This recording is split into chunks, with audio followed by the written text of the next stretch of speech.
Okay, recording. So let me start over. Right. There is a lot that we haven't shown you yet about deploying an application to AWS. We've walked you through how to set up an EC2 and how to SSH onto that EC2 and how to install some uh, packages that you're going to need to run certain things, right? Like run GitHub command line commands or run Docker. We haven't shown you how to, for example, connect the different parts of your application um, on an EC2 the way that you would locally. For the most part, it's the same, but there are going to be things that you will need to troubleshoot. So I don't think we're going to dive into that today. I was seeing if I could get something set up, but it's going to take a little while longer. I've basically just gotten the back end and the database up to speed. So all of this right here is on an EC2. This database is a PostgreSQL container running on the EC2, and the Django server is also running on the EC2. I guess I cleared my screen earlier, so I can't really show that. So let me exit out of this. Right, so this is a container. If I exit out of this container, we'll see that I'm still on the EC2. I'll try to get the front end portion up. I don't think it's going to take too long. Um, so I could show that before the end of class. But for now, let's go ahead and review the steps for getting to this part in the first place. So, all right, if we recall from a few weeks ago, we are going to go ahead and create our EC2 through the AWS console. You'll select your machine image, which is going to be Amazon 2023. We will select our, where is it? There will be a setting that allows you to choose like which instance you want on that image. And we're going to want the free tier images, right? Or instances, I should say. So that's going to be like the T2 micro. It will show in the AWS console that it's free. So this is essentially the easy part, getting this up and running. One thing that you want to remember is to set your security groups and to ensure you are enabling a public connection. And once you have that, you'll have your EC2 that you can connect to. And from there, this is where I think we could use a little more hands-on practice, because in order to run some of these commands that you're going to need to run, you'll need some additional setup. So all this will be ready to go as soon as you set up your EC2, right? These are just commands to call the package manager and install things like Docker, a curl command to grab this Docker image and adding the Docker group to your system, all essentially just setup steps for Docker. But once you do that, there's still the additional step, right, of setting up your SSH key. So if we go to our settings inside of GitHub, we'll see that there's a section for SSH keys. You all should already have SSH keys set up from a few weeks ago. And if you have multiple ones and you can't remember which one to use, you can see here what this encrypted value looks like, right? So if we go over to my terminal, I can run a command to check my key locally against this. So let me, just to make this a little more clean, open up an entirely new terminal, increase screens text size a bit, and Gotta go to my SSH directory. If I do an ls, we'll see I've got a lot of keys. So I'm going to want to use, where is it? An SSH command to check if the key I want is actually the key I want. So I think it's going to be ID underscore RSA 2025. But to confirm that, I can do an SSH keygen dash LF, and I'm going to just type the path to that ID RSA 2025. Now this is going to show me an encrypted value. And if I compare it to what's in GitHub, we can see that they match. So I know this is the key that I want. From here, if we set up our EC2 inside of AWS, let's go ahead and check out our console and go to my EC2s. I already have one running, and I think I have it tagged to development. I'm going to guess development. So here's my EC2. I'm going to click on it. I'm going to go to connect, and I'm going to grab this SSH command. Now, if I run this command from my SSH folder, it's pointing to the key pair that I'm using to connect to AWS, which is slightly different from the key that I need for GitHub, right? I can just confirm that it works. It works. So I'm going to exit out of this, and then I'm going to reuse this command to basically make my SCP command because they're from the same package, right? They're both open SSH commands. SSH is for secure shell. SCP is for secure copy. So I'm going to use SCP-I, passing in the key that I need to get onto my EC2. And then I'm going to specify the files that I want to bring over. So that's going to be my ID RSA 2025 and ID RSA 2025.pub. This might fail because I do already have these keys on my EC2, but let's see what happens. The last thing you want to do when you modify your SSH command into your SCP is add a path at the end of the URL. So a file path for where you want to store the key. The default path for an EC2 user on Amazon 2023 is home/EC2 user, and there will be a hidden SSH directory in there, and that's where we want to move this file into. Okay, cool. So it moved them over. It probably overwrote them. No big deal because they're the same files. So I'm going to SSH back onto my EC2. Like that's the first step, using secure copy and secure shell. The next part is where you'll want to take notes just to make sure that you don't lose these steps. There's not a lot of them, but if I tried to clone my repository right now, it's not going to let me. Let me actually find the right repository I want. So which one?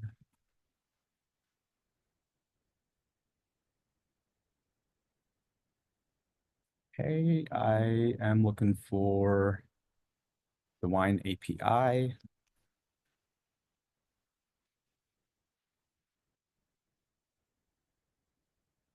Okay, this should be it.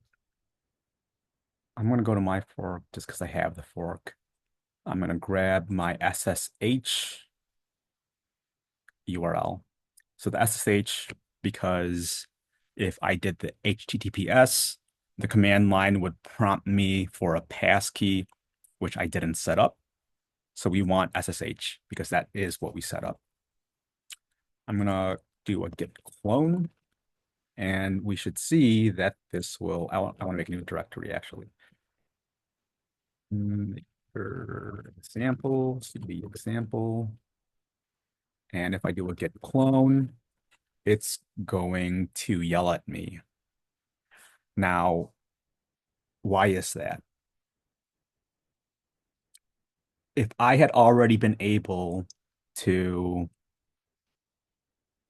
clone my repository onto this EC2, like let's say an hour ago, because you saw that I had Django and Postgres running, why is it not letting me do that right now?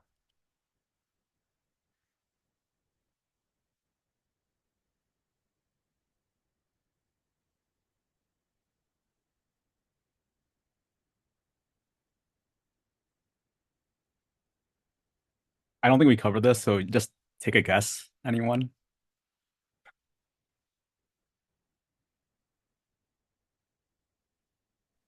Can you repeat the question? Yeah.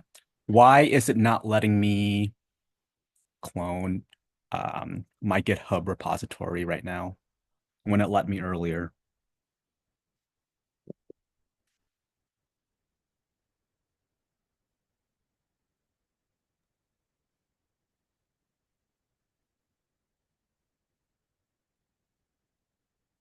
I don't know how to say this, but is it because the keys that you made got remade?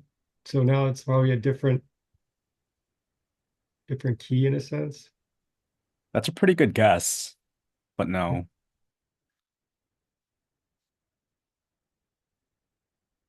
Yeah, it's a little more what's a good word? Counterintuitive, right? You would think that once you set up your SSH key onto an EC2, it would be good to go, except it's not, right? That's just how the SSH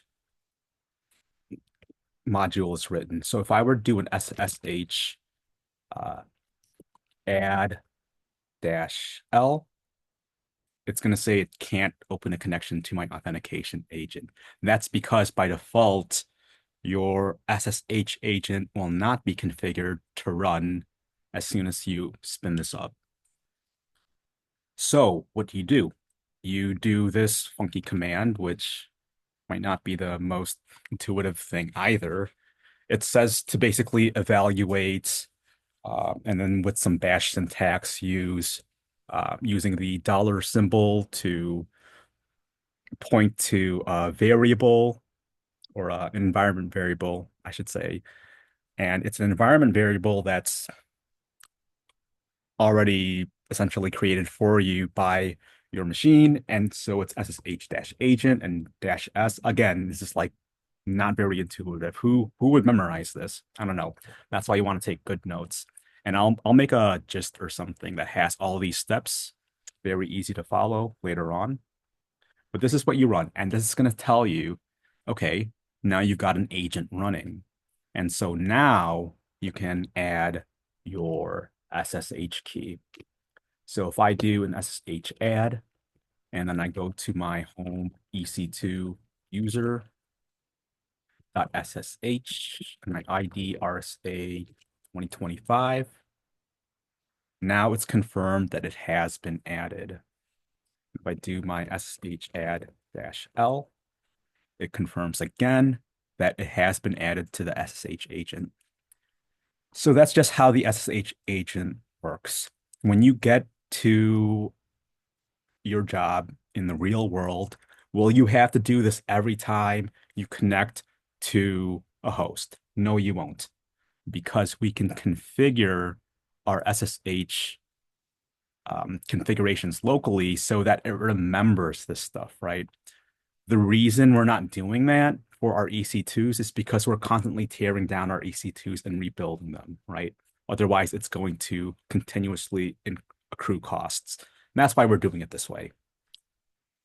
If we go back to my local SSH directory, I'll show you what the config looks like. do an ls LA to see everything. You should see a config file. This gets created automatically. So if I cat my config, we see I've got a bunch of different configurations. This is how you would store your SSH key on any kind of machine so that it persists, so that you don't always have to continuously add it to the agent, right? So you could do that on the EC2, but all of this would disappear anyway as soon as you took down the EC2. Does that make sense?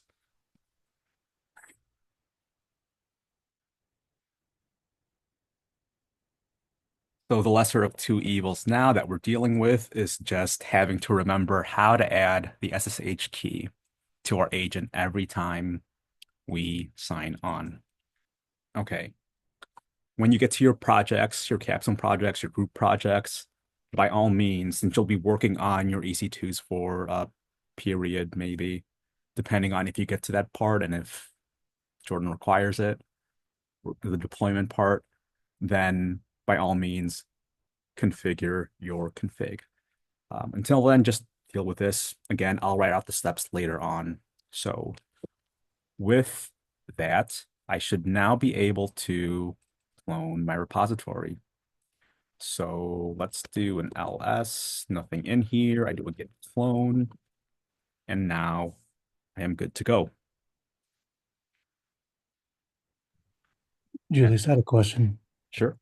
Is the SSH, is that something on our computer? Is that information stored on a computer? Yeah. It will be in a hidden directory inside of your user profile. So if we use out of this, if we use the home symbol, which is the tilde, so I'm going to change directory into my home symbol, and I do an ls lah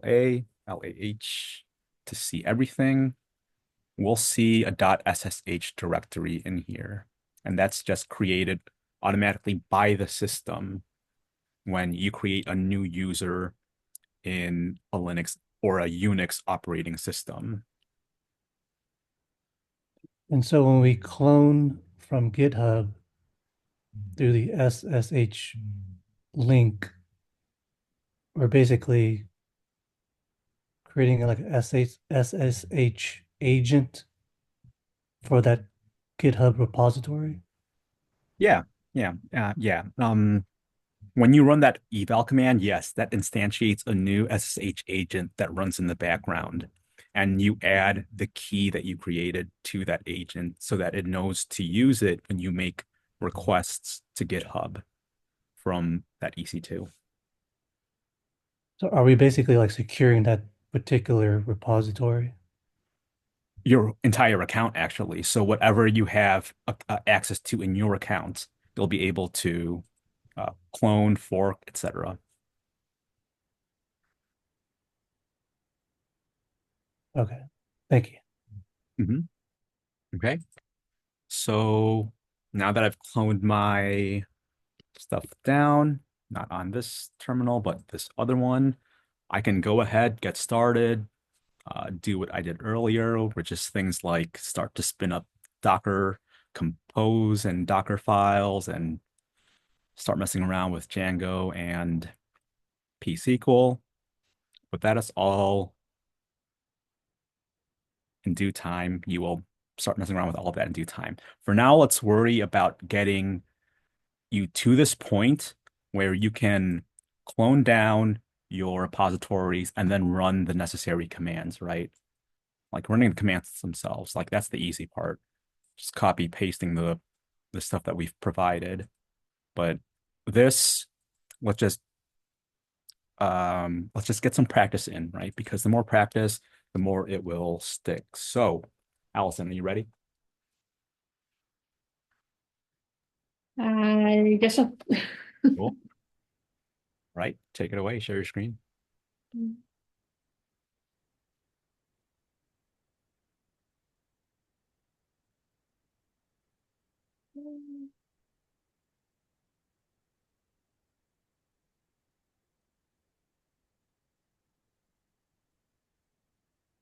There it is.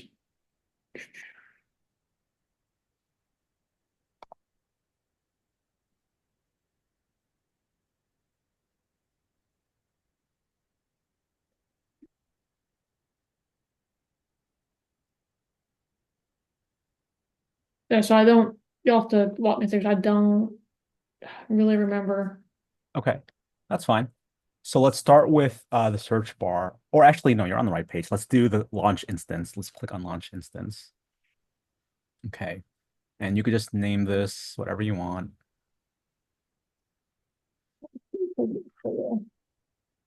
Pokédex. Mhm.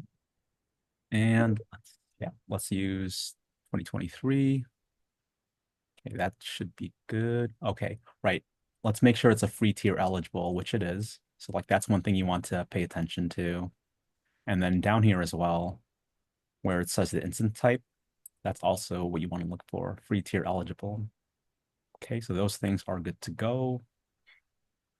And yes, this is where you're going to want to select a key pair. Like you'll need this in order to SSH, right? So yeah, let's use golf to SSH. Okay. Next, we want to add some security rules. Auto assign is already enabled, which is good. Just want to double check that every time just to make sure it does. Because sometimes when you change the settings, it'll change that. Different instances might have a different default value. So that's good. Let's scroll down a bit more. And now this is where we're going to need to add some rules. Okay. So let's go click on edit in the top right. And if you don't already have existing security groups, which you probably don't, you're going to want to select create. You can name it if you want. By default, it will generate the name for you. Usually I like to keep my naming consistent. So if I name my EC2 something, I want all my other resources to kind of match that, right? So I think you said Pokedex, like the EC2 would be Pokedex dash EC2, and the security group might be Pokedex dash security group or SG. And from here, you see where we're setting the inbound security group rules. You already have one that's set for you by default, and that's rule using port 22, which is the default port for SSH connections. So you definitely want to keep that so you can SSH onto it. But you're also going to want a few more rules. Specifically, let's do a rule. So add a new rule. Yeah. Go to type and select, look for HTTP. Yeah, there you go. And see how it automatically selects port 80 for you. That's what you want. 80 is the default port for HTTP connections. Let's add another rule. Let's do one for HTTPS. Now that's secure HTTP, right? It's going to be default 443, port 443. And let's see, that should be good for now, but let's add one more, a custom rule, just so we can get you all going with Django. So here, there is no default for Django, right? Like if you were to look through that list, it's not going to say Django. So what you could do is you could set a custom rule. So let's leave it at custom. Let's go to the port range and let's set port 8000. Okay, so that's basically saying we want to expose port 8000, which is the default port that Django uses. As you all remember, whenever you type the local Django URL into your browser, we also append :8000 for port 8000. And let's see, can you click on source type? Anywhere, let's do anywhere. Okay. See how it defaulted the source to 0.0.0.0.0? That means that it's going to allow traffic from anywhere, which is perfectly fine for our use case right now. We're like developing stuff in private, and we're not going to have like attackers or anything. And we have nothing sensitive on it anyway. So that is just the most convenient way to develop. Just set it to accept connections from anywhere. Okay, I think now we can scroll down and there shouldn't be anything else. That should be it. But let's click on advanced details just to make sure.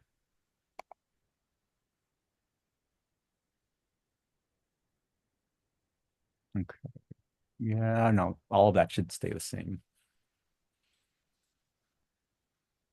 Okay, cool. So let's go ahead, launch the instance. Oh, sorry. Yeah, for those, do the same thing. Just select anywhere from the source type.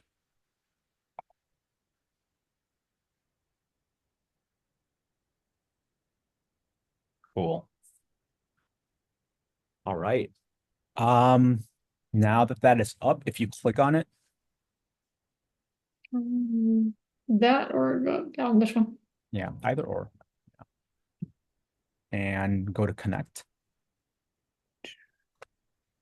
Oh, you'll have to check it first. Gotcha.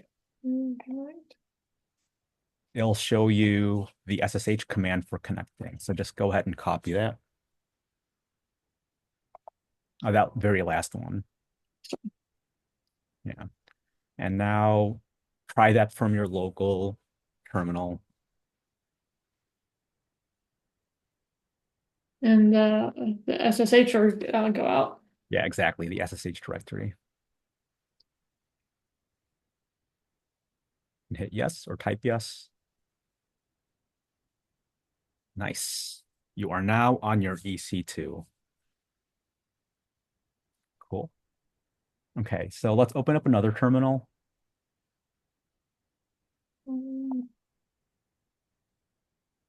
There's a new window. There we go. Cool. And let's go back to that SSH directory. And let's do an ls-lh. -LH.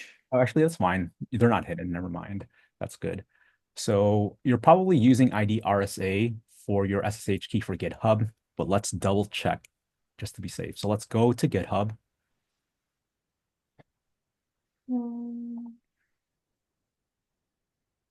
And in your user settings, yep. Yeah, it looks like a match. So now we want to copy that file over to your EC2, right? No. Which file? The ID RSA. Okay, gotcha. So you can reuse that SSH command as a foundation because SCP is like from the same protocol. So it's going to follow the same format. Instead of SSH, just replace it with SCP. And we're going to add a few changes. In between the file name and the EC2 user address, that's where you're going to specify the files that you want to pass in. And in this case, you're going to want both the ID underscore RSA and the ID underscore RSA.pub. They're called key pairs because they come in private and public variants. They work together like that. So now you want to specify a path at the end of your URL, right? So go to the end of that command, add a colon, and toss it inside of home, /home, sorry, /home, /EC2-user, /.ssh. And then Yep, I got a question. sure. So in that secure copy line, it's saying from golf.pem, take these files, copy them securely to her EC2, correct?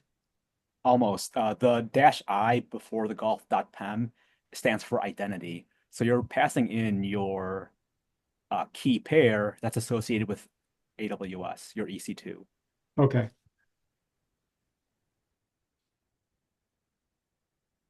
Okay, cool.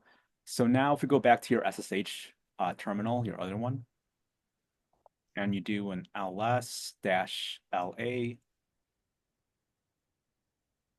Okay, you see that there's an SSH directory. Let's go inside of there and just confirm that the file's carried over. Cool. All right. So now we have to add that to the SSH agent, right? So let me copy paste some commands into our Zoom chat. Again, I'll add these to a GitHub later. So here is the first one. Where's the chat? Okay. To everyone. Oops.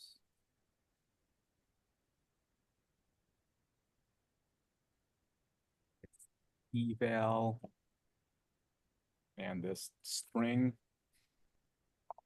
That's going to start the SSH agent. So I did that in the EC2. Yep. Okay. Cool. Now do an SSH-add. One word. One word. And we're going to pass in the path to your private key. So space, do a /. Well, actually, you're in that directory, so you could just type the name of the private key, and that's ID_RSA. Okay, cool. So it has added your identity. That is it. If you wanted to confirm, you could do an SSH-add again, one word, and do a -L as an option. So a space between the dash and the L. And that will list the SSH keys that you've added to your agent. And so now you confirm that your key has been added. You're good to go.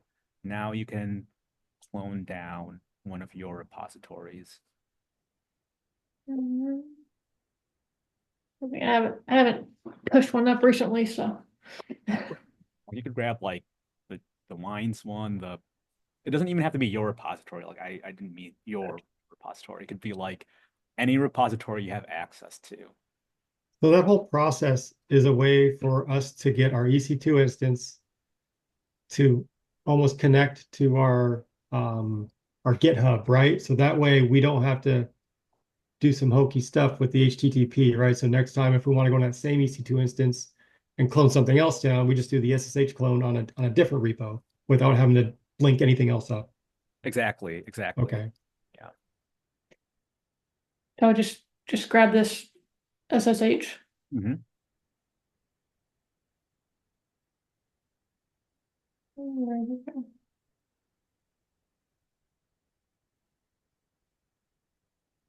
And so on here, Yeah, don't put it in there though. Like that. Let's keep the SSH directory strictly for Yeah. keys. Yeah. So let's get out of there. And yeah, anywhere you want, just go ahead and clone it.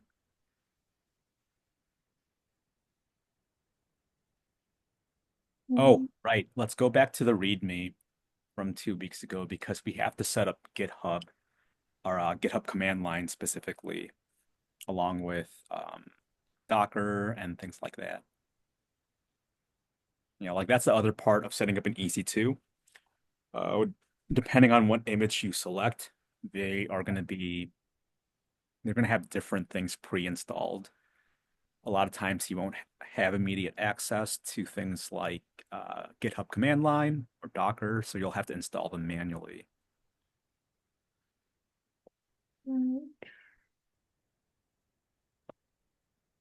So install Git, all these right here. Yep. Just copy that whole thing. Yep.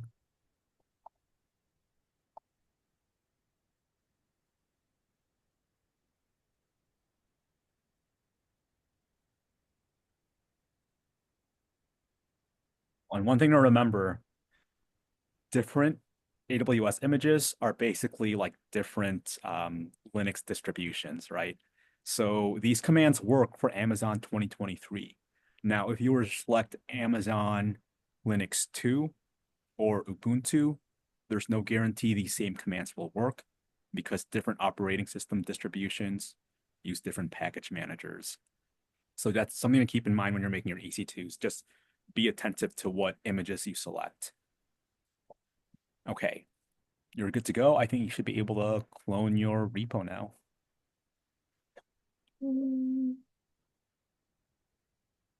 I go back and find it again. I think you could also just do an up on the arrow key. Oh, because I had copied that's true. No, it doesn't work on here. Oh, okay.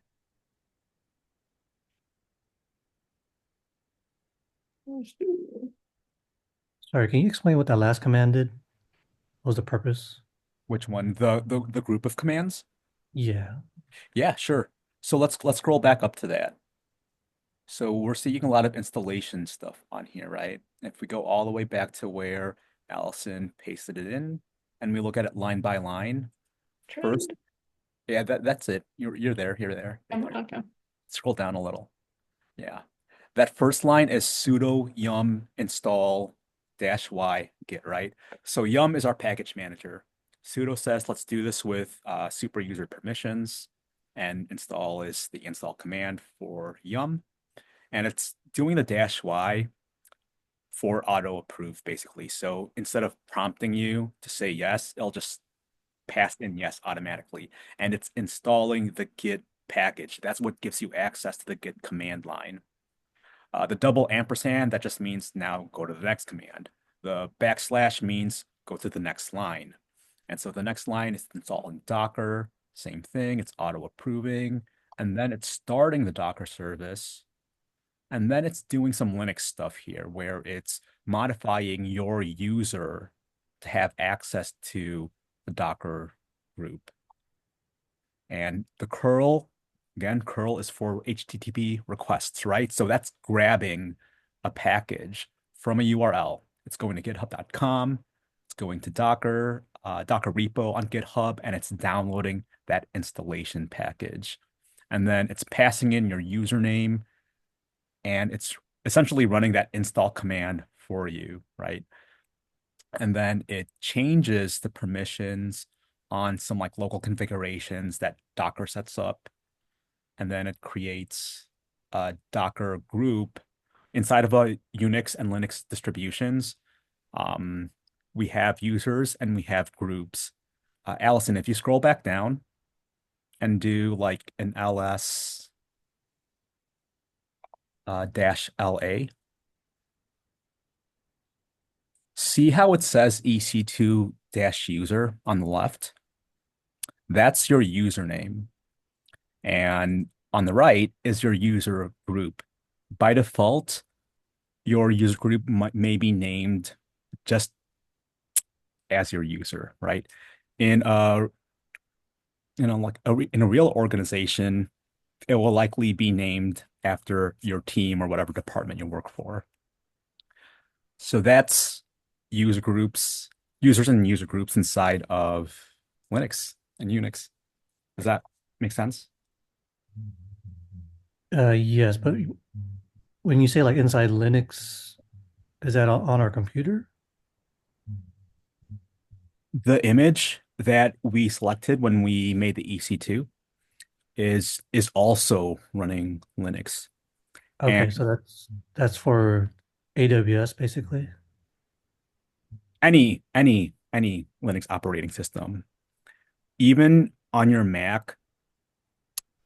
Macintosh uses Unix-based operating systems, right? So Unix and Linux are essentially like the same family. Linux is just kind of like mm, uh, not freeware. I don't know the right word right now, but they're both the same kind of operating system, right? Like they're different from like, I don't know, DOS or MS-DOS or whatever. That's why when you are running Linux on Windows, you use something called WSL, right? That's Windows second, I forget what it stands for, but WSL allows you to run Linux on a Windows system. They're entirely different operating systems, which is why you need that in order to run Linux-based commands on Windows. So every time you even make a Docker container, right? Like that's essentially running an operating system. The difference between containers and virtual machines is virtual machines will set up their own operating system. That's why on an EC2, EC2 is really just a virtual machine in the cloud. That's all that is. On an EC2, you select an image because you have to select an operating system distribution. Containers, they're similar to virtual machines, but they're lightweight.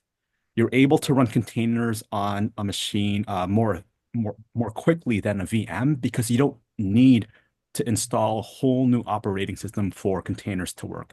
Containers will use whatever operating system is on the host machine. So your container on your computer, on your local machine, that's using your operating system. Your Docker container inside of an EC2, that's using the operating system of the EC2. Okay, got it. Thank you. Yep. And so next, when you all start working on your Django applications, you're going to be making a call out to Docker Hub to pull down your containers. You'll be spinning them up, or sorry, your images, and then you spin up your containers from those images. And it's kind of like an inception, right? You're SSHing into your EC2, and on your EC2, you're execing into your container. You're like nested 3 systems deep into something. And so that's why it's kind of really important to know how to navigate these different systems and to like get really comfortable with these commands. But you're exactly where you need to be, Allison. You've got the repository cloned down and you are ready to get working on your Django project. Let's do them. Be ready for that.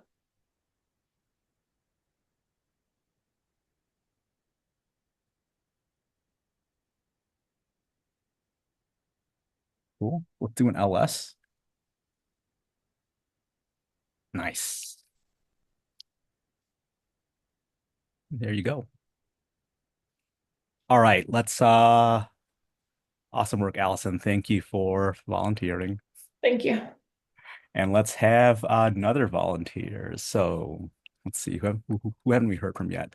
Eunice, are you Yep.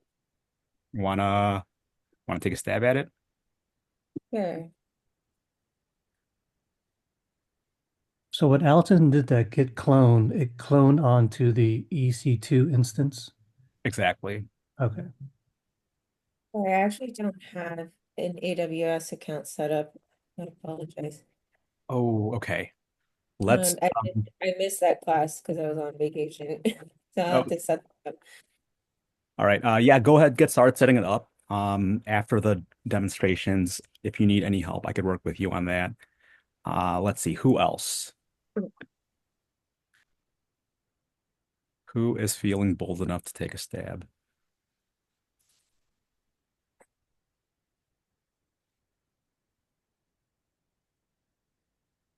Hamilton, how are you feeling?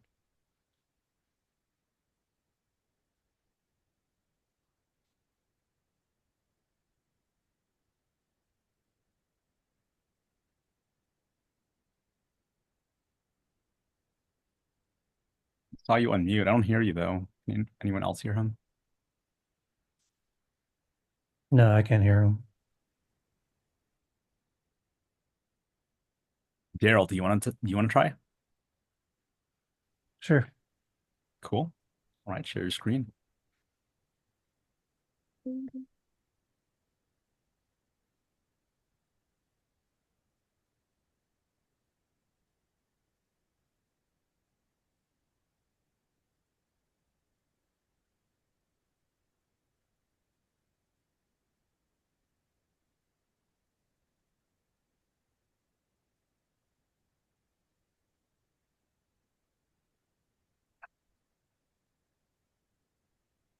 So I have to go into my .ssh directory. Is that Yeah, correct? yeah, you'll need to go there. And we could also start with that or setting up the EC2. Okay, yeah, let's do that. Let me know how to get there.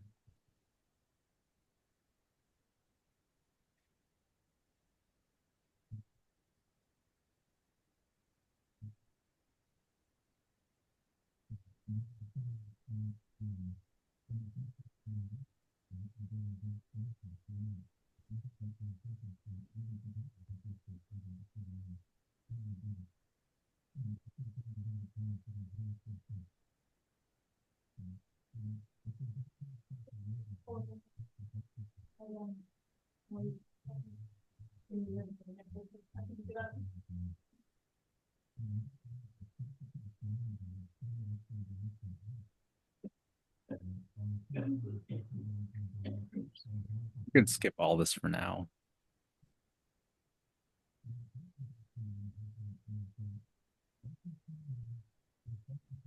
Cool.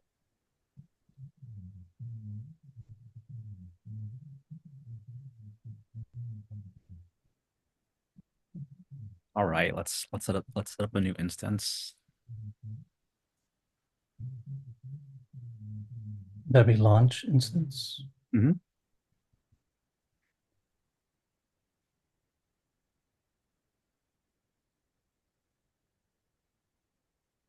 You have to name it.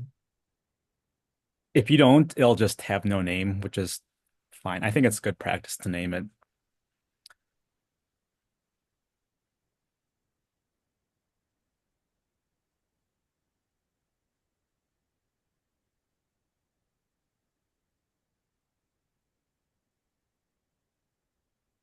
Yeah, while you're going through this, talk us through what you can remember, or like the key points.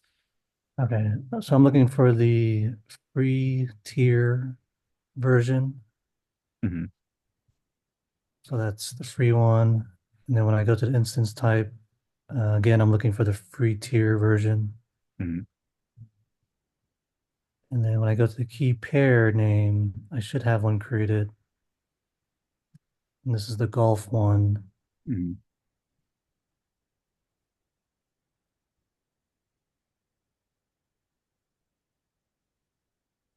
If you created a new key pair, it would just make another .pem file, right, for the identity of this instance. Yes. Okay. Yeah, that's why you saw on my machine. I had so many. And then I forget what to do here. Oh, sure. One thing to look at is the auto sign public IP. It's enabled, which is good. Sometimes when you switch images, the default might change, so that's why I'd like to point that out. And we want to add some additional rules, right? So let's go to edit.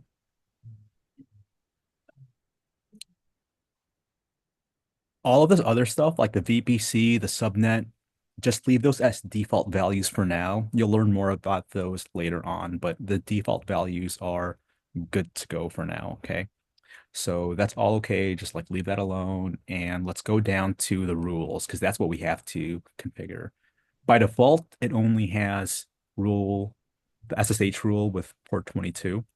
So let's add some new rules. Let's add one for HTTP,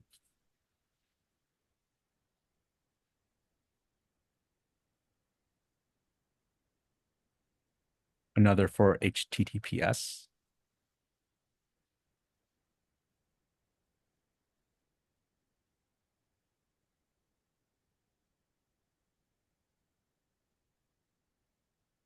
and let's add one more, a custom one specifically for Django. Cool. Now for all of them, go to the source type and just select all or anywhere.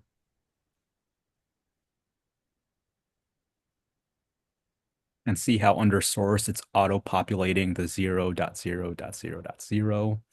If you did custom, you could type that in manually. It would do the exact same thing.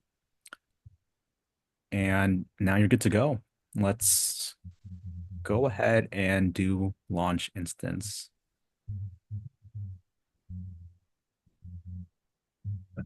Oh, guess we didn't. Yeah, there you go. Cool.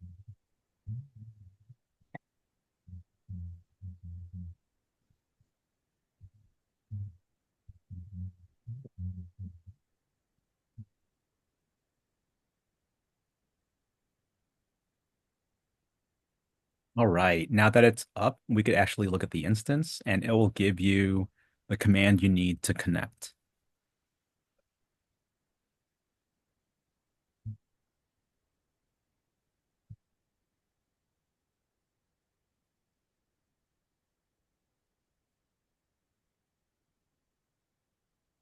Okay. Scroll up. One of the very first things you'll see in the middle column at the top is the public IPv4 address. Once your app is all set up, like you have a web server hosting your front end, that's the address that you can go to in order to visit from a browser.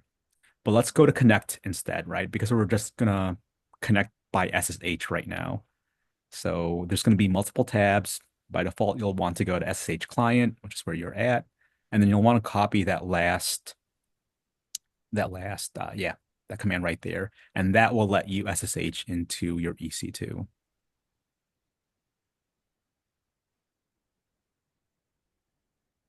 Forget how to get to my SSH directory. Sure. It's going to be inside of your home directory. Do you remember the symbol for home? No. It'll be the tilde symbol.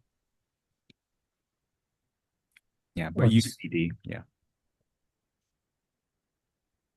Now you could do an ls-la, list everything. LA is to also list all hidden files. So we'll confirm that you should have a .ssh directory.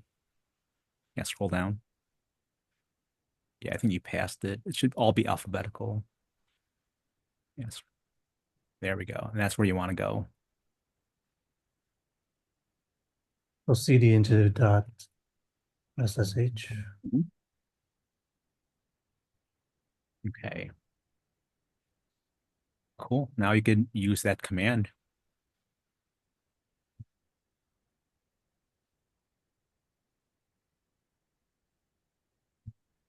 Yes. You should always just type yes to that. It's always going to prompt you.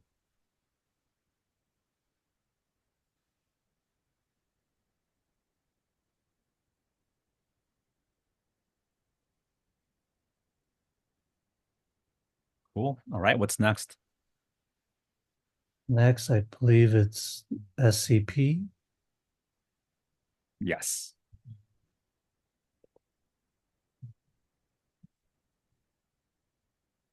But think about where you're going to be SCPing from.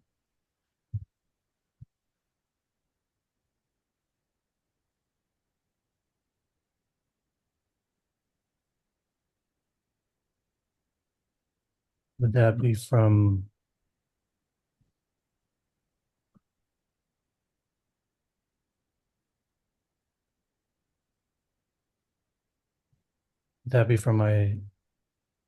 my computer? Yes, exactly. So you're going to have to exit out of there because right now you're no longer on your computer. You're one layer deeper. You're inside of the EC2. So you could just hit exit or type exit, delete all that and type exit.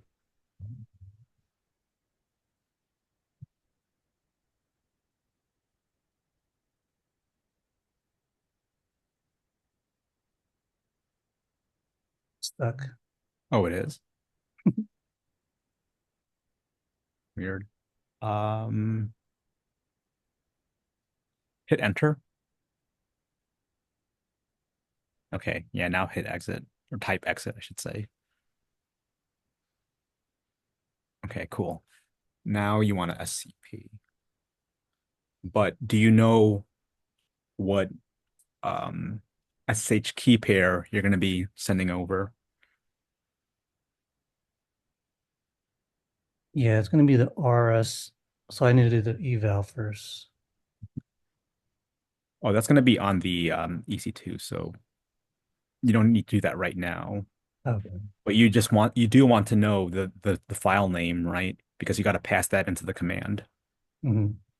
Hmm. So should I do the ls first? Yeah.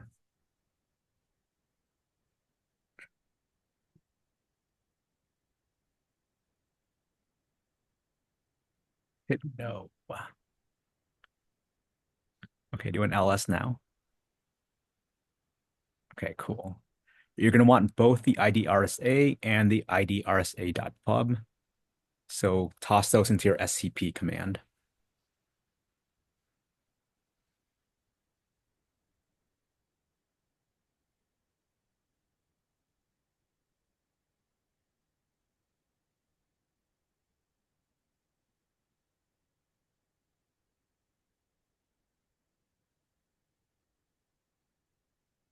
Okay, and at the end, we're going to add a file path to the URL. Might want to delete that O, an extra line. You'll need a colon first. Colon and now the file path. So it's going to be forward slash. You remember? No.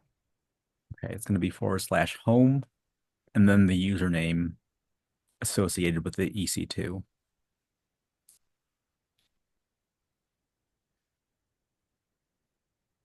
I could check that here, right?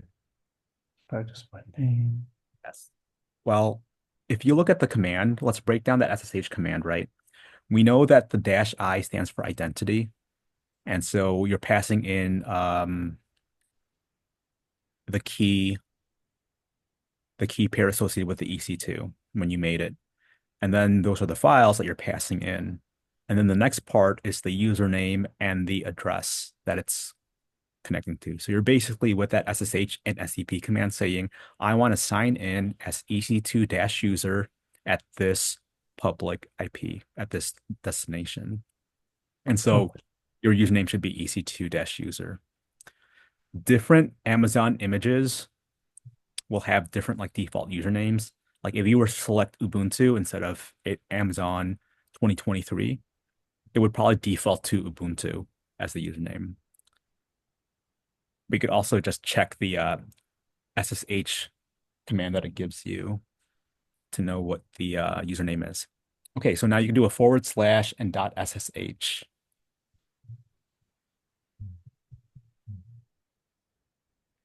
Cool. that's it. Yep. Okay, cool. All right, what's next?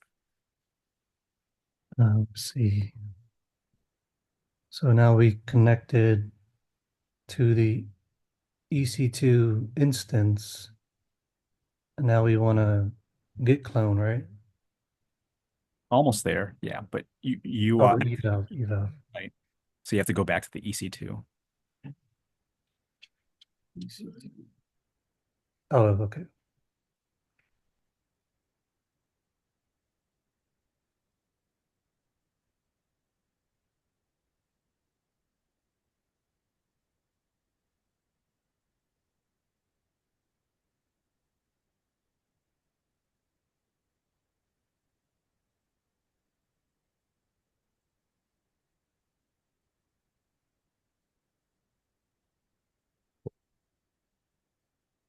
And then would I do the eval here?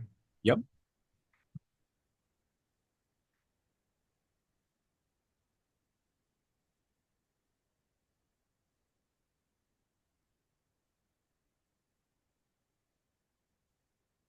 Cool. Now the SSH dash add.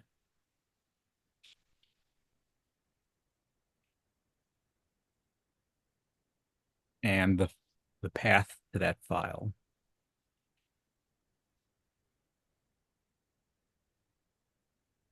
What's the path again?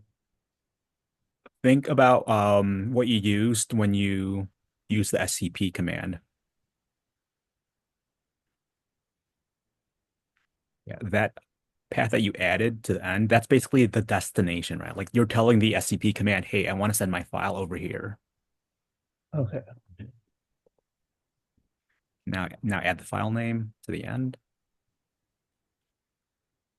It's got to be a part of the file path.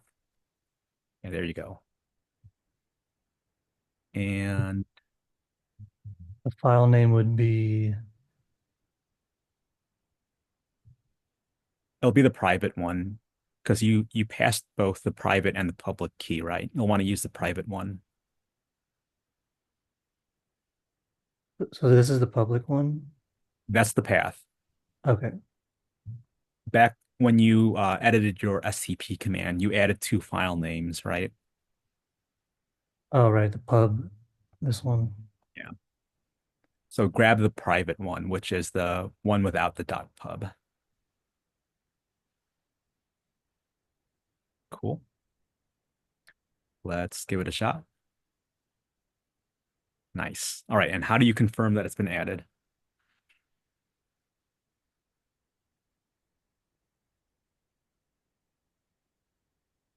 I'll remember. Okay. It's SSH add, but with an argument passed into it.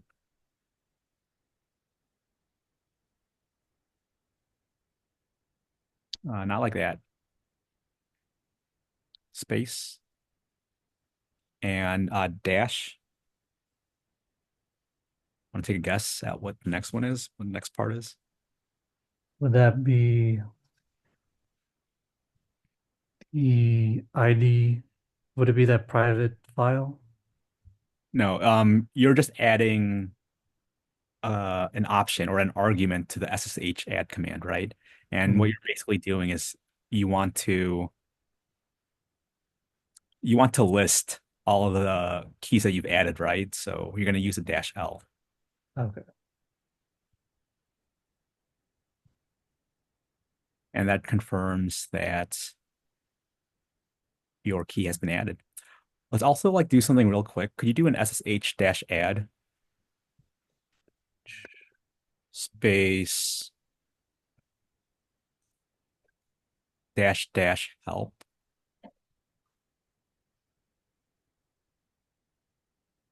Or let's do a single dash. Let's try a single dash.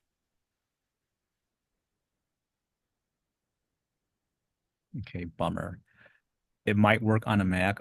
Generally, on Unix-based operating systems like on Bash and Zesh, when you pass in the --help to like any command, it'll usually return like a lot of options and an explanation of how to use those different options. So in this case, because you're on an AWS 2023, that might not be available. But generally, you could use that to remind yourself like what your different options are when running commands. Okay, now you can go ahead and clone your repository. But probably, okay, no, you're good. Sorry, never mind. You're not inside of the SSH directory, right? You're inside of your home directory, so I think you're good. Yeah, I think I'm inside the EC2. Mhm. Yeah, your home directory on the EC2. Okay, so do a git clone and let's see if it works.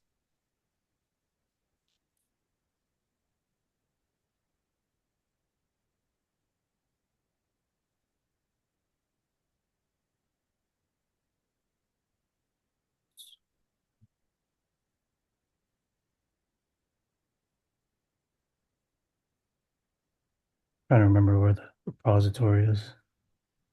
That will work. This one will work? Yeah, like any Django one will be fine. Yeah. Let me go to mine. Okay. And I have to select the SSH one. Yes.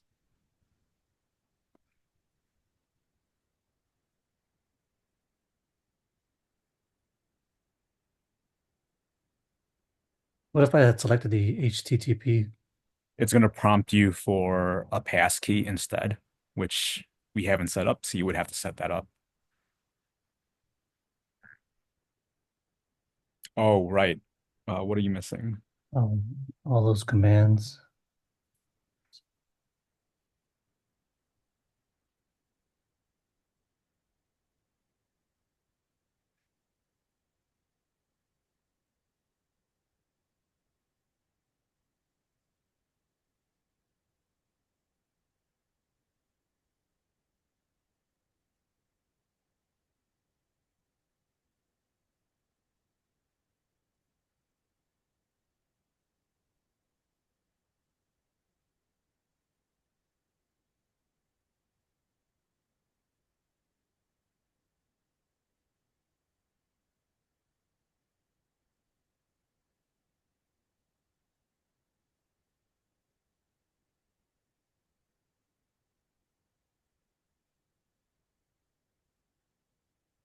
I think if you hold command while hitting delete, it should delete the entire line.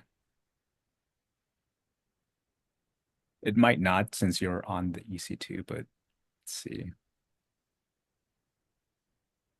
Does it work? Is it letting you? No. I know Okay. Tisdale said something about deleting all this, but I don't think it's working. Okay. Yeah, just delete it manually then.